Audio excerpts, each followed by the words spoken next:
Hi, this is a tutorial for the completion of the uh, fee waiver form should you not already qualify for free and reduced lunch. If you already qualify for free and reduced lunch, I have a list with your name on it and you qualify automatically. Isn't that wonderful? But let's say that you qualify, but you're just not on that list. If so, you must complete this form in order for me to uh, allow you to pay only $5 per exam. All right, so read. So first of all, how do you know if you qualify? Well, the household income does not exceed 185% of the federal poverty income guidelines, et cetera, et cetera. So basically, based on the number of the people in your household, your family may not make above a certain amount of money.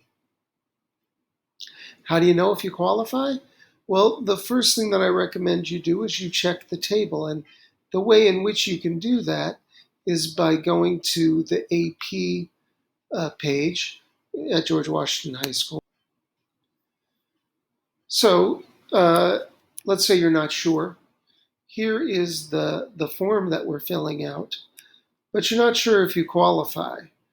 The way in which you can check is by checking one of these three packets: the Chinese, Spanish, or English, depending upon the language that is preferable to the guardian of your household. So you've clicked this link, and now you see this document here. You will see these are the amounts to qualify. So let's say you're a family of four. Your family cannot earn more than $56,758 for you to qualify for a fee waiver. All right? So now you know whether or not you should go back and continue with the form. But let's say, for the purposes of this video, that you do so. All right, so you've checked to see whether or not you qualify, and you know that you do. And so you go ahead and fill it out. I'm going to put in some dummy information. It is essential that you put in correct information. Test.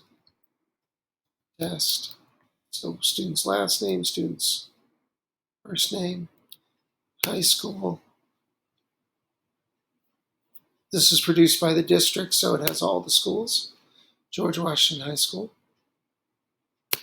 You need to put in your HO number. All right, so I'm going to put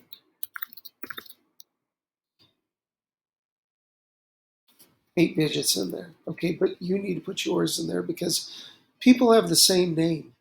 And if I don't have your HO, I don't know which person you are. So it is actually important. All right, so here's the critical thing. You have evaluated that you qualify. You click this button. Once you click this button and submit this to me, you are tentatively agreeing that you qualify. When we go back to school, I may be required to ask of you to provide proof of documentation of your income, and it can be one of these. It can change, but you'll need to pick one of these. So let's say it's pay receipts. All right, then you submit. Once I receive your submission, that, for the purposes of total registration, is proof that you qualify for a fee waiver. And so I will approve it, and you will be able to move on with your process and pay. It should be a fairly, I will be checking daily. I will be waiving people daily. So the quicker you get it done, the quicker you can pay, the quicker you're registered for your exams. All right, I hope this helps. Good luck. If you have any questions, email me, Mr. West, at westg@sfusd.edu.